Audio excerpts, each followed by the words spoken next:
बम्बई में किसी को तकलीफ न हो, बम्बई के किसी हमारे कष्टकरी की रोजी रोटी पे परिणाम न हो, बम्बई में किसी को दफ्तर जाने वाले को तकलीफ न हो, स्कूल जाने वाले को तकलीफ न हो, उसी के साथ बम्बई में जो विश्व से जो भक्त आते हैं गणपति बाप्पा के, उनके साथ जो है कोई गलत न हो, क्योंकि ये सब जो है एक साजिश के तौर पे चल रहा है. अशा प्रकारचं आंदोलन करणं हे अयोग्य आहे, हे चुकीचं आहे. त्याच्यामुळे आमचं म्हणणं पोलीस अधिकाऱ्यांना हे सुद्धा होतं की तुम्ही तातडीने कंटेम्प्ट ऑफ कोर्टसाठी उच्च न्यायालयामध्ये अर्ज करावा. त्यासोबतच जरंगेवर FIR झाला पाहिजे. जरंगेंनी गणपती बाप्पाच्या आमच्या जे जागतिक सण आहे त्या सणामध्ये अघटित काही घडवण्याचा जो घाट घातलेला आहे, राजकीय घाट असू शकतो.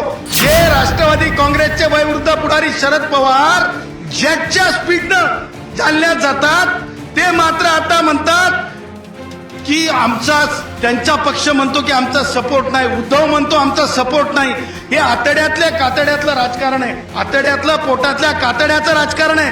माननीय सर्वोच्च न्यायालयाने मराठा आरक्षणाला च्या बाबतीमध्ये ज्या पद्धतीने ज्या ऑब्झर्वेशननी नाकारण्यात आलं, कुणबी मराठा म्हणून नाकारण्यात आलं, त्या दुसरा आधार असा आहे की सरकारने नव्याने आरक्षण दिलं. त्या बाबतीमध्ये सुद्धा ते प्रकरण 3 सन्माननीय न्यायमूर्तींच्या समोर आहे. आणि जेव्हा 3 सन्माननीय उच्च न्यायालयाच्या न्यायमूर्तींसमोर प्रकरण असतंय, त्यावेळेस माननीय सर्वोच्च न्यायालयाने सांगितलेलं आहे, हे आम्ही सांगत नाही, जरंग्या तुम्हाला सांगतो. जरंग्यानी हे लक्षात घ्यावं, रिलायन्स पेट्रोकेमिकल्स लिमिटेड विरुद्ध इंडियन एक्सप्रेस न्यूजपेपर 1988 4 SCC 592 याच्यामध्ये स्पष्टपणे लिहिलेलं आहे माननीय सर्वोच्च न्यायालयानं की सर्वोच्च न्यायालयात ज्या वेळेस एखादं किंवा उच्च न्यायालयात एखादं प्रकरण न्यायप्रविष्ट असतंय, त्या विरुद्ध अशा प्रकारचं आंदोलन करणं हे अयोग्य आहे, हे चुकीचं आहे. त्याच्यामुळे आमचं म्हणणं पोलीस अधिकाऱ्यांना हे सुद्धा होतं की तुम्ही तातडीने कंटेम्प्ट ऑफ कोर्टसाठी उच्च न्यायालयामध्ये अर्ज करावा. त्यासोबतच जरंगेवर FIR झाला पाहिजे.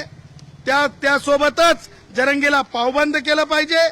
त्यासोबतच जरंगेंनी गणपती बाप्पाच्या आमच्या जे जागतिक सण आहे त्या सणामध्ये अघटित काही घडवण्याचा जो घाट घातलेला आहे, राजकीय घाट असू शकतो. कारण राजकीय घाट का म्हणतो, जे राष्ट्रवादी काँग्रेसचे वयोवृद्ध पुढारी शरद पवार जेटच्या स्पीडनं जालन्यात जातात, ते मात्र आता म्हणतात की आमचा त्यांचा पक्ष म्हणतो की आमचा सपोर्ट नाही, उद्धव म्हणतो आमचा सपोर्ट नाही.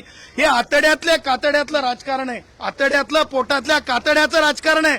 आणि ह्या सगळ्या गोष्टी ज्या आहेत ठरवून केल्या चालल्यात. त्यासाठी जरंगेवर FIR झाला पाहिजे, कोणत्या कलमांखाली FIR झाला पाहिजे ती आम्ही मागणी केलेली आहे.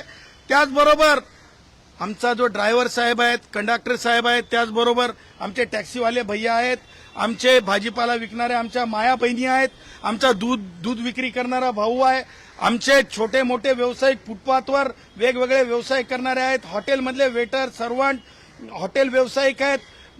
सगळ्या डायमंड बाजार पासून ते शेवटच्या तुम्हाला सांगतो म्हणजे शेवटचं हे जे आमचं धारावी आहे, धारावीपर्यंत हे सगळे जे आहेत GDP याच्यावर आधारित असते.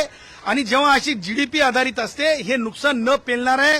अगोदरच मोठं नुकसान झालेलं आहे. कोविडमध्ये कितीतरी लोकांचे व्यवसाय बर्बाद झालेले आहेत. तेव्हा या बर्बादीची शृंखला या जरंग्याच्या निमित्तानं पुढे सुद्धा आर्थिक कणा मुंबईचा बॉम्बेचा तुटू नये, यासाठी आम्ही जरंग्यावर तातडीने कारवाई करण्यासाठी आम्ही मागणी केलेली आहे. FIR रजिस्टर करण्यासाठी मागणी केलेली आहे. पोलीस अधिकारी कायदेशीर बाबी तपासतील असं त्यांनी आम्हाला सांगितलं आहे. परंतु त्यांनी परवानगीसाठी काय अर्ज केलाय का आणि त्यांना काय दिले का, तसं काय बोलणं झालं पोलीस? अहो मला एक सांगा, परवानगीसाठी अर्ज जरंग्याला नुसतं इथं घेऊन चालेल का?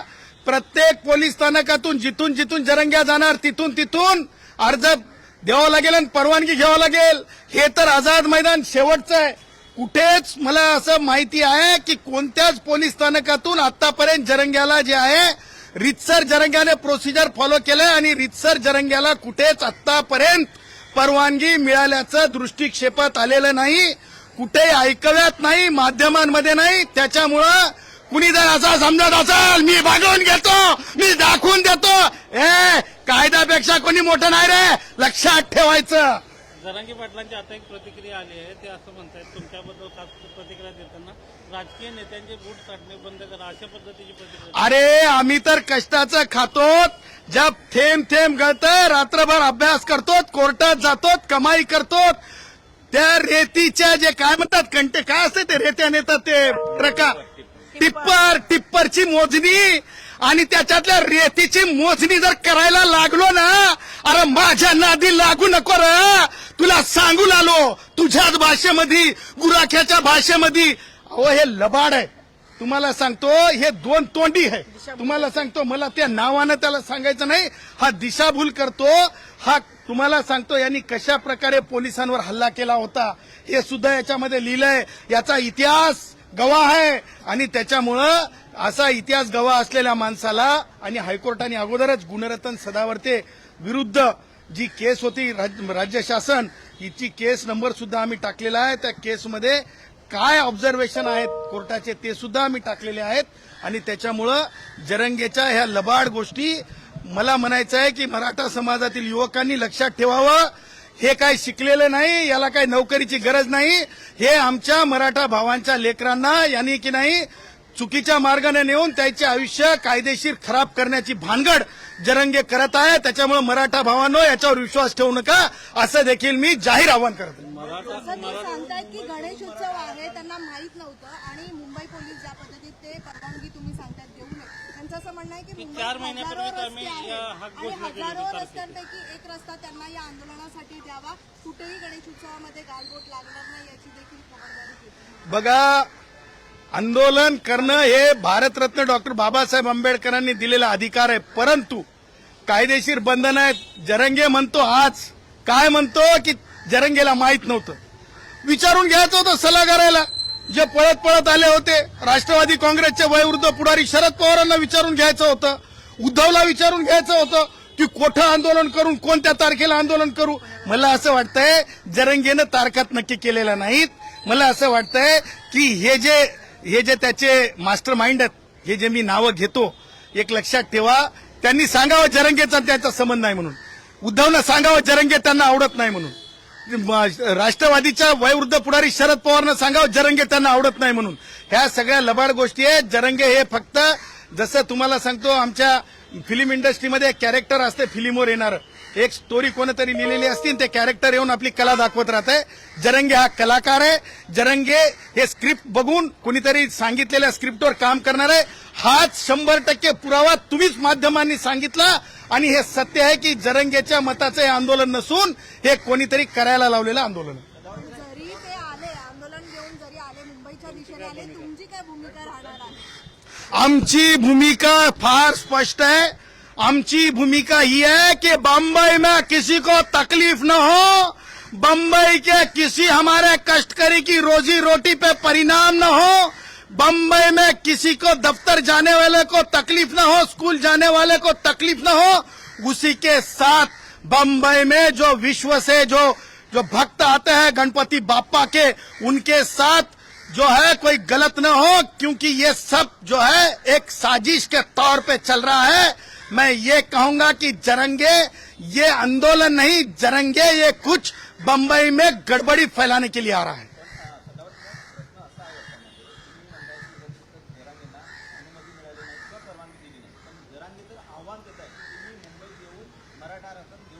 आणि यावेळी ते घेऊनच राहणार अशी ठाम भूमिका त्यांनी मांडली. अहो मला सांगा, हे बाबा तुला सांगू राहिलो, माधुरी पाटील विरुद्ध कास्ट स्क्रुटिनी कमिटी ठाणे ही जजमेंट झालेली आहे.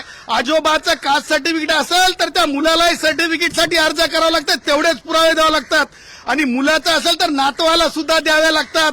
त्याच्यामुळे जरंगे काय कायद्यापेक्षा मोठा नाही. उगा कोणीतरी त्या चितेच्या झाडावर चढचढ म्हणल्यानं चढायचं नसतं. चितेच्या झाडावर चढल्याच्या नंतर कायदे बदलत नसतात. भारताचं संविधान हे एका माणसालाही तेवढंच सिरियस घेतंय आणि एका गावालाही तेवढंच सिरियस घेतंय, देशभरालाही तेवढंच सिरियस घेतंय. त्याच्यामुळं जरंगेच्या ह्या ज्या गोष्टी आहेत ते बाष्कळ गप्पा आहेत, त्याच्या पलीकडे जरंगेचं काही खरं नाही. आणि राहिला प्रश्न आम्ही काय करणार, आम्ही जे आहेत आज लॉ एन्फोर्स करा म्हणून आम्ही आलेलो आहोत. आम्ही पुरावे दिलेले आहेत. आम्ही सर्वोच्च न्यायालयाचे 6नीची जजमेंट दिलेली आहे. सदावर्तेंची जजमेंट दिलेली आहे, जयश्री पाटीलची जजमेंट दिलेली आहे. सगळ्या जजमेंटचा आधार घेऊन आम्ही सांगत आहोत की Jarange stop that, Jarange stop that.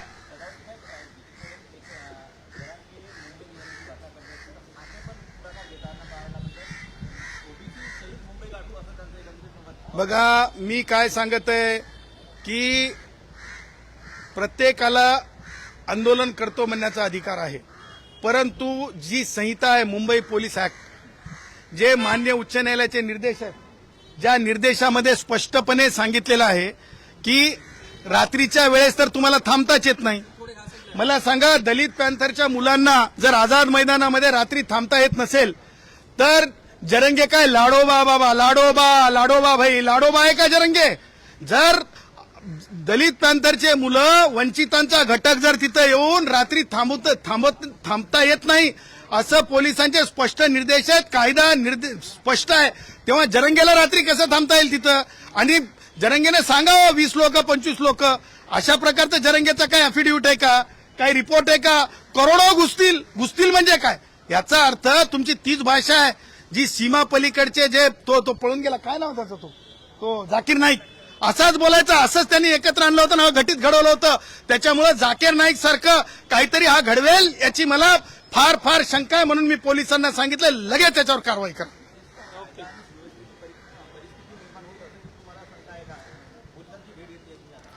प्रश्नच नाही, कारण नुसता लॉ आणि लॉ असून चालत नाही, तर ते ऑर्डरमध्ये त्याचं रूपांतर करावं लागतंय. आणि म्हणून आम्ही पोलिसांना विनंती केली आहे की सरकारमध्ये कोण आहेत, विरोधामध्ये कोण आहेत याचा विचार कुणी करू नये. सरकारमध्ये कोण आहेत, विरोधी बाकावर कोण आहेत याचा विचार कुणी करू नये. भारताचं सर्वोच्च न्यायालय, मुंबईचं उच्च न्यायालय आणि संविधान, बॉम्बे पोलीस ऍक्ट जे म्हणते, BNSS ऍक्ट जे म्हणते, त्याच्यावरच आधारित सगळ्या गोष्टी झाल्या पाहिजेत आणि सगळ्यांना समान न्याय असला पाहिजे. आज जरंगे जर रात्री तिथं थांबतो म्हणला तर उद्या आपण सामान्य कष्टकऱ्याला, पॅंथरला आपण तिथं थांबू देणार आहोत का? हा सगळ्यात मोठा डिस्क्रिमिनेशनचा प्रश्न आहे, भारतीय संविधानाच्या आर्टिकल 14चा प्रश्न आहे. ज्या माणसाला परवानगीच नाही, ज्या माणसांनी परवानगी मिळवलीच नाही, त्यांना मुंबईत येताच कसं येतंय? आणि मॉब घेऊन, त्याला म्हणतात कोणती मंडळी? बेकायदा मंडळी, त्याला म्हणतात बेकायदा मंडळी. त्याच्यामुळे ही बेकायदा मंडळी इथं चालणार नाही, इथं चालू दिली जाणार नाही.